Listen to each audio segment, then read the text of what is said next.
Assalamualaikum warahmatullahi wabarakatuh. Perkenalkan, nama saya Febriana Fahira dari kelas 1 EB11 Universitas Gunadarma Kota Bekasi. Di sini saya akan menyampaikan materi pengantar ekonomi tentang permintaan pasar, penawaran pasar, dan juga kebijakan pemerintah. Dan saya akan memulai materinya tentang permintaan pasar terlebih dahulu. Silakan disimak ya. Terima kasih. Permintaan pasar dalam ekonomi adalah kombinasi harga dan jumlah suatu barang yang ingin dibeli oleh konsumen pada berbagai tingkat harga suatu periode tertentu. Permintaan pasar suatu barang sangat dipengaruhi oleh pendapatan dan harga barang tersebut. Jadi, apabila harga barang naik, sedang pendapatan tidak berubah, maka permintaan barang tersebut akan turun. Nah, sebaliknya nih, kalau misalkan harganya turun, maka permintaannya bakalan naik. Dalam analisis permintaan, hanya ada satu faktor yang berpengaruh terhadap jumlah barang yang diminta, yaitu harga produk. Sedangkan faktor-faktor lain seperti selera, pendapatan, dan faktor luar itu dianggap sebagai ceteris paribus atau tidak berubah. Kenapa sih permintaan pasar itu penting? Nah, jadi banyak bisnis yang melakukan riset pasar untuk menghitung permintaan pasar potensial dan karakteristiknya. Itu membantu mereka untuk memperkirakan potensi penjualan dan juga keuntungan. Ketika permintaan pasar besar, mereka berharap untuk menjual lebih banyak.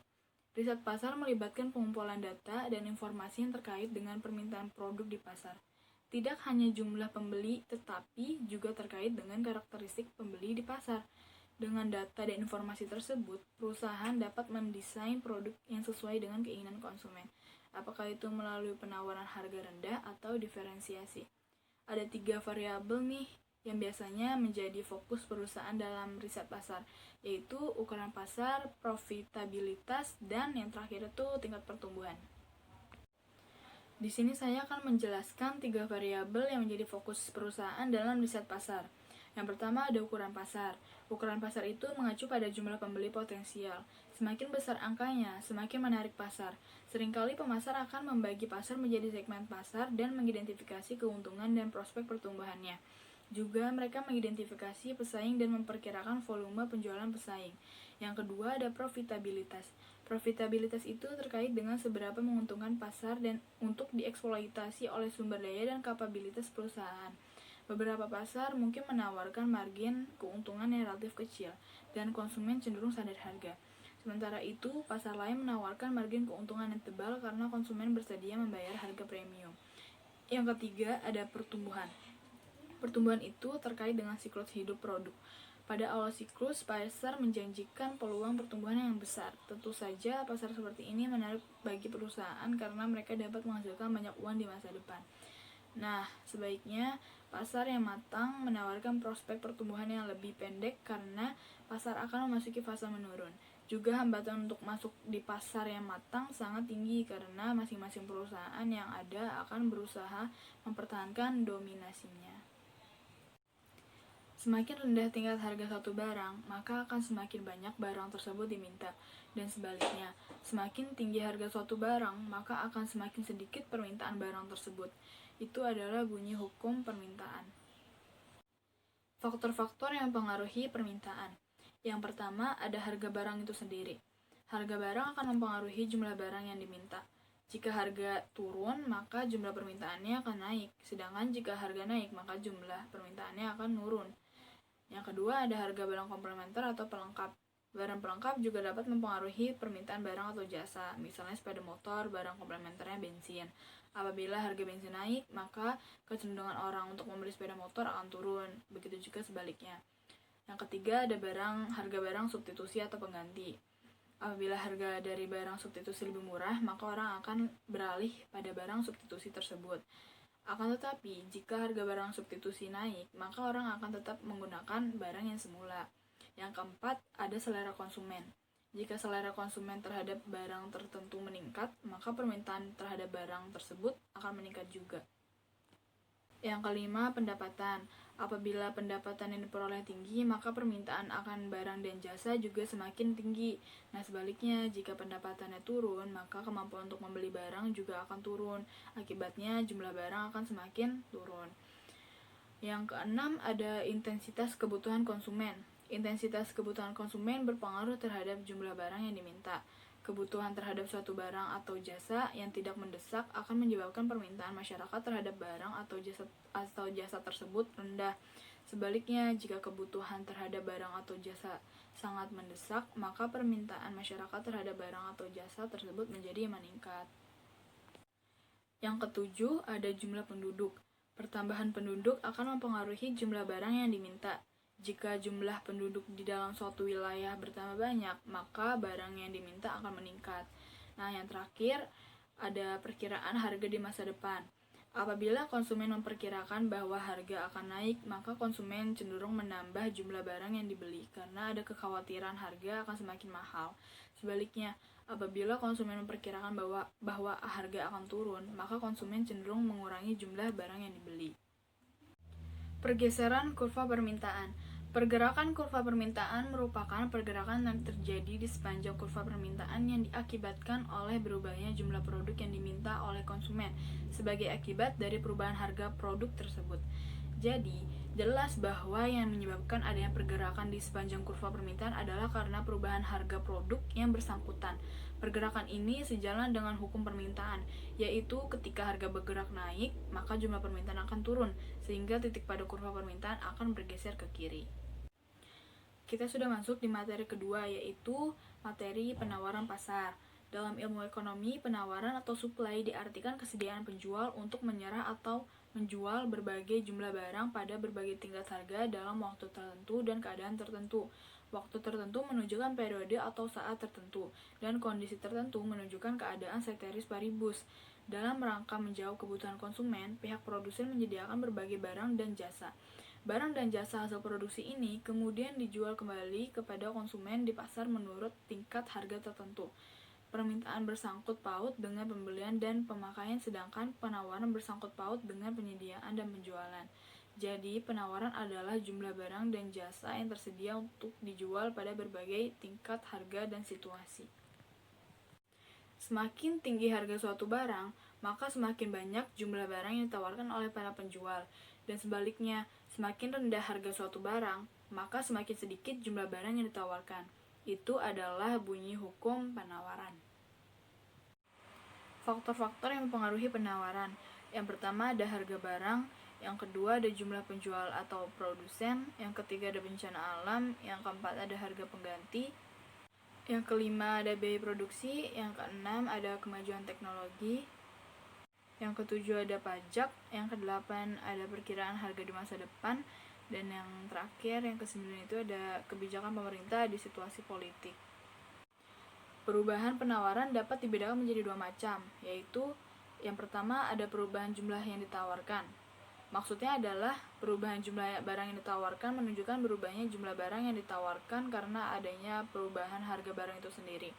Dalam perubahan jumlah barang yang ditawarkan, maka faktor-faktor lain seperti harga barang lain, tingkat teknologi, harga input atau produksi, dianggap tetap atau ceteris paribus. Yang kedua ada perubahan penawaran. Yang dimaksud perubahan penawaran adalah berubahnya jumlah barang yang ditawarkan produsen sebagai akibat perubahan salah satu faktor atau lebih dari faktor-faktor yang dianggap tetap. Jadi, di dalam perubahan penawaran, maka asumsi ceteris paribus menjadi tidak berlaku. Kita sudah masuk ke dalam materi yang ketiga, yaitu kebijakan pemerintah dalam ekonomi. Berdasarkan ruang lingkupnya, ilmu ekonomi terbagi menjadi dua kajian, yaitu ekonomi mikro dan ekonomi makro. Ekonomi mikro itu adalah bagian dari ilmu ekonomi yang menganalisa bagian-bagian kecil dari keseluruhan kegiatan perekonomian, seperti harga, biaya produksi, perilaku produsen, perilaku konsumen, permintaan, penawaran, teori produksi, elastisitas, dan lain-lain. Ekonomi mikro mempelajari bagaimana rumah tangga individual atau perusahaan mengambil keputusan dan melakukan interaksi di pasar tertentu.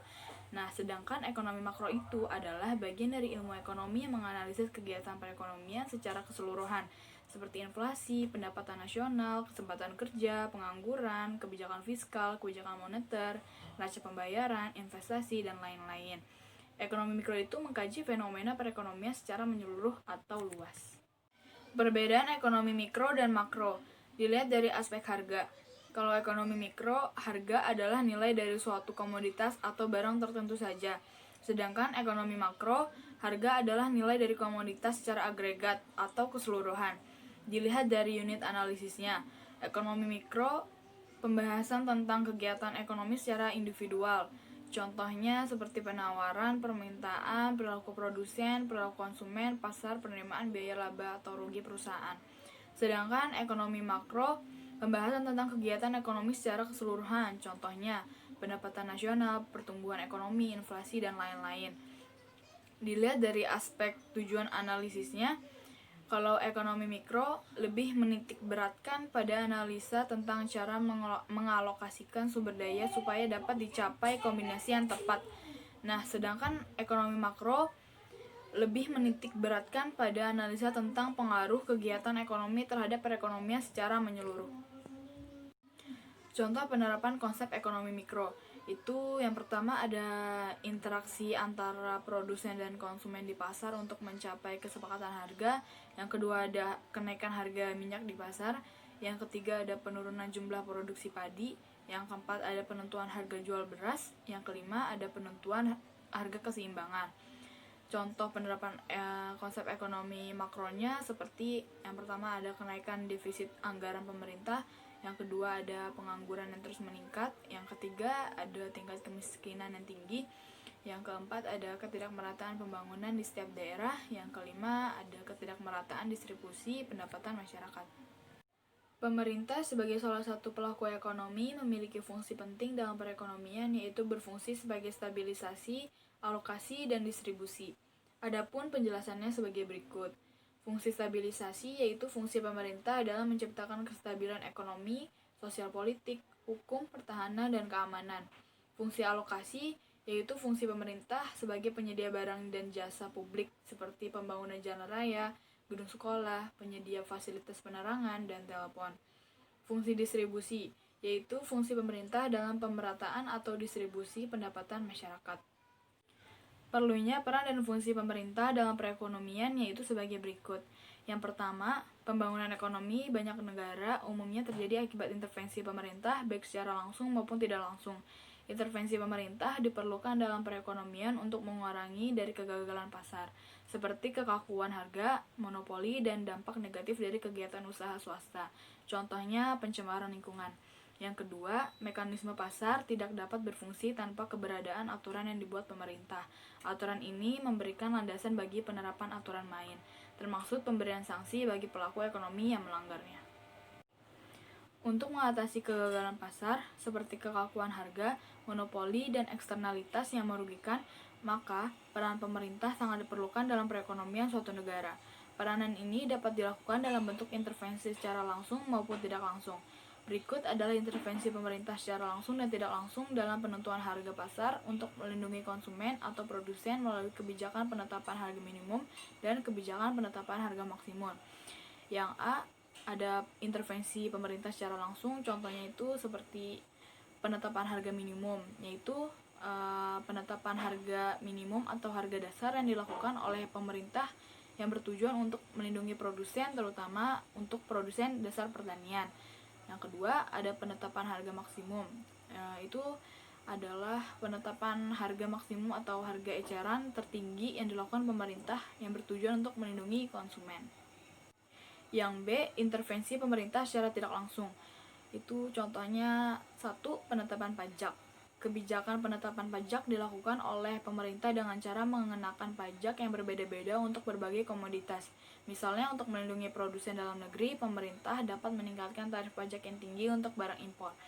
Hal tersebut menyebabkan konsumen membeli produk dalam negeri yang harganya relatif lebih murah.